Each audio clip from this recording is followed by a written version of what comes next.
Hello friends. तो मैंने जब जियोग्राफिकल थॉट के बारे में पढ़ा था ग्रेजुएशन में, और मैंने बहुत सारे बुक्स कंसल्ट किए थे, जैसे कि मैंने मजीद हसन की बुक से पढ़े थे, बाद में रिवीजन भी दिया उसके नेट के दौरान। देन मैंने एक जेम्स एंड मार्टिन बोल के एक पुरानी सी किताब था, वो वाले भी पढ़े थे, सारे टीचर्स के रिकमेंड किए हुए थे। और एक था कि दीक्षित का था, सुदीप्ता अधिकारी का था।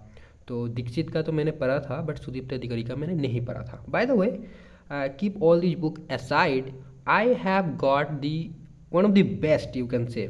I did not read geographical thought in this kind of wording, right? This PDF, I am talking about this PDF. You can see this geographical thought and evolution, so Department of Geography, and the material is prepared by the school of earth and environmental science, Uttarakhand open university. So basically Uttarakhand open university इस document को prepare किया है।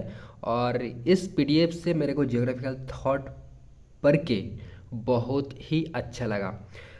मैंने जब मजीद हसन पहले पढ़ा था तो तब ये लगा था कि यार, मैंने बाद में रिवीजन भी किया रिसेंटली, जो कि लास्ट ईयर यूजीसी नेट की प्रिपरेशन कर रहे थे तब। ठीक है, तो मेरे को उतना इंटरेस्टिंग नहीं लगा। मेरे को हमेशा लगता था कि यार जियोग्राफिकल थॉट बोरिंग है, रट्टाबाजी है, ये सारी चीज़ें हैं।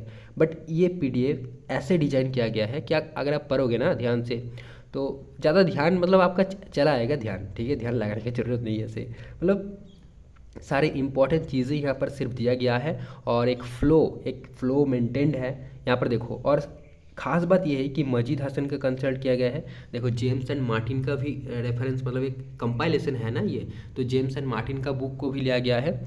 और सुदीप्ता अधिकारी की भी रेफरेंस यहाँ पर देखो, मजीद हुसैन 2004 हुसैन का रेफरेंस है। और सुदीप्ता अधिकारी का भी, मतलब उसका जो बुक है वो बुक भी रेफरेंस यहाँ पर है।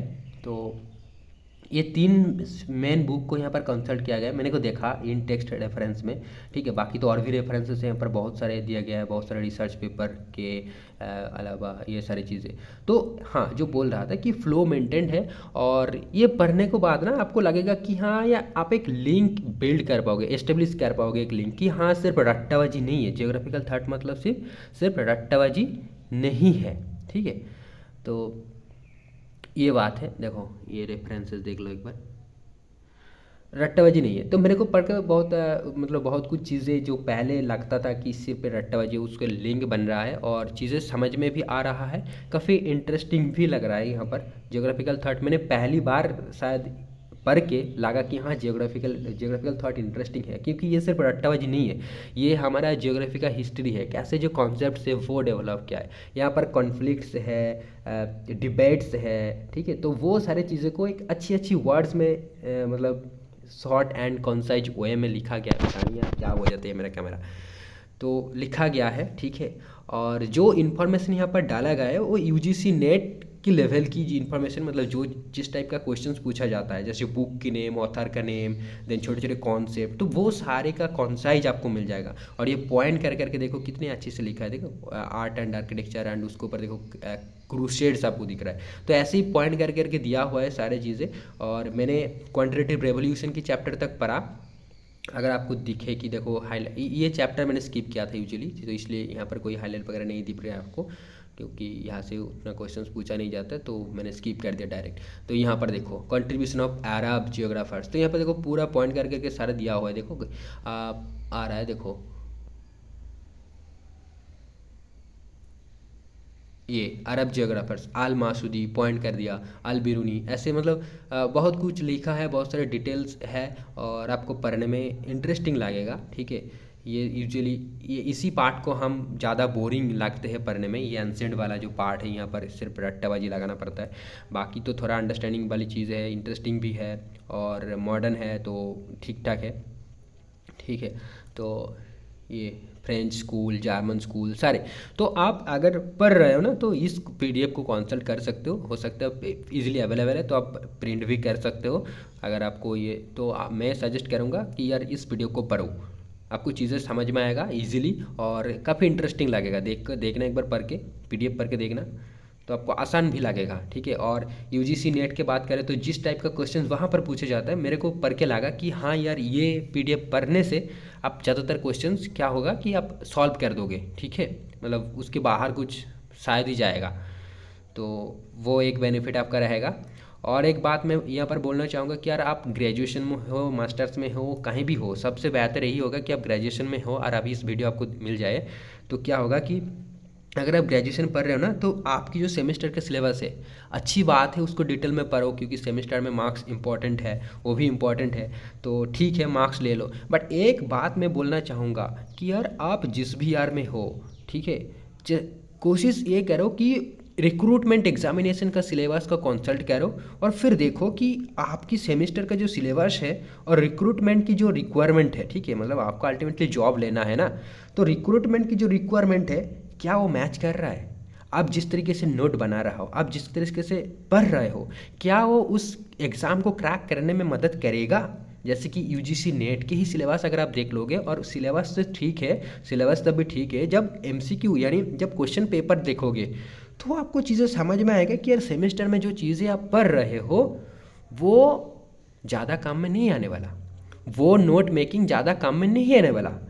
तो आप ऐसे पढ़ो, ठीक है, नोट ऐसे बनाओ कि यार बाद में आप जिस एग्ज़ाम को टारगेट कर रहा हो, मान लो आप यूजीसी नेट क्रैक करना है या फिर यूपीएससी क्रैक करना है, तो उसका सिलेबस कंसल्ट करो पहले, फिर उसका क्वेश्चन पेपर कंसल्ट करो, और सेमेस्टर वाइज जब पढ़ रहे हो आप, तब आपका जो मेन गोल है उस टारगेट को दिमाग में रखते हुए नोट बनाओ, पढ़ो, ठीक है, क्योंकि सेमेस्टर आपका मार्क्स लाना है, कोई बात नहीं, लास्ट 1 मंथ में आपको जो भी नोट मिले वो पढ़ लेना, आपका मार्क्स आ जाएगा। बाकी पूरा सेमेस्टर उसके पीछे घिसकने का कोई ज़रूरत नहीं है, आपका जो टारगेट है उसके बेसिस पर आप पढ़ाई करना अच्छा रहेगा, ठीक है। और अगर आपके पास कोई भी टारगेट नहीं है तो मैं यही सजेस्ट करूँगा कि यार बना लो, वरना देर हो जाएगा, जैसे मेरे को अब बहुत रिग्रेट होता है।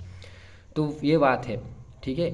और अगर आपको लग रहा है कि यार मैं बीए या फिर मास्टर्स के बाद बीएड करूँगा, फिर टीचर लाइन में जाऊँगा, टीचिंग लाइन में जाऊँगा, तो भी आप उसका सिलेबस देख लो, केवीएस एनवीएस का सिलेबस देख लो, किस टाइप का पूछा जाता है क्वेश्चन, आपको वहाँ पर एनसीईआरटी पढ़ना है, ठीक है।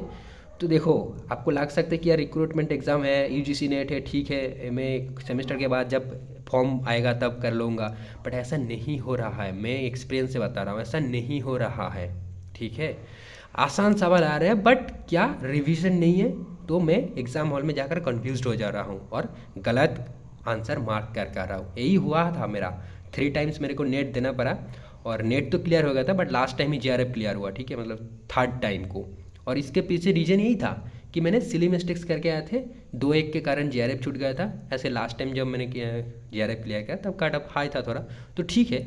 तो देखो टाइम तो आपका देना पड़ रहा है ना, तो अगर मैं वो यूजीसी नेट की जो प्रिपरेशन जिस तरीके से मैंने किया, अगर मैंने एटलीस्ट ग्रेजुएशन के बाद स्टार्ट कर देते, क्योंकि एमए वाला ही यूजीसी नेट के एलिजिबल है, तो ग्रेजुएशन के बाद ही स्टार्ट कर देते, या फिर एमए फर्स्ट सेमेस्टर से ही स्टार्ट कर देते, वो सारे क्वेश्चन पेपर देखना, वो माइंडसेट डेवलप करना, तो फिर हम पहले अटेम्प्ट में ही निकल देते ना। क्योंकि मैंने नहीं दिखा था, मैंने एमए 3rd सेमेस्टर तक या 4th सेमेस्टर तक नेट के बारे में कुछ सोचा ही नहीं था, समझ रहे हो, तो इसलिए मेरे को टाइम लगा। तो मैं वही बोल रहा हूँ कि यार टाइम वेस्ट मत करो, आपकी जो टारगेट है उसको साथ लेकर चलो। आप कहीं भी चल रहा हो, कैसे भी चल रहा हो, बट आपको दिमाग में आपका गोल को ध्यान रखिए, और वो कैसे अचीव करना है ना करना है वो उसके बारे में चिंता भावना करते रहिए, ठीक है। सिर्फ हवा में उड़ते मत रहिए, ठीक है। सेमेस्टर के मार्क्स में कुछ नहीं होने वाला, और सेमेस्टर में जो सिलेबस रहता है वो भी किसी एग्ज़ाम में मैच नहीं करता, वो कोई काम का नहीं होते, ठीक है।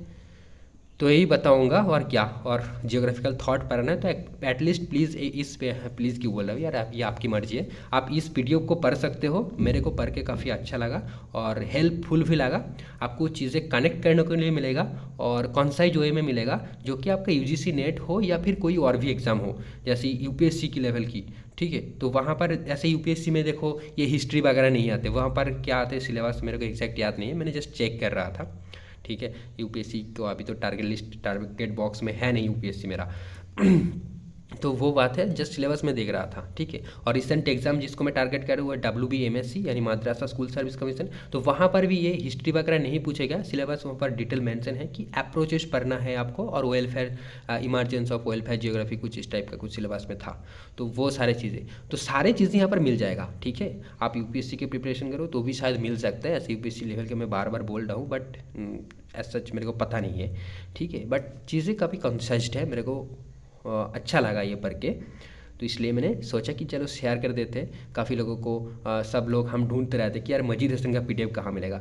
अरे इतनी अच्छी PDF तुमको मिल रहा है, ढूंढने की ज़रूरत नहीं है, ठीक है।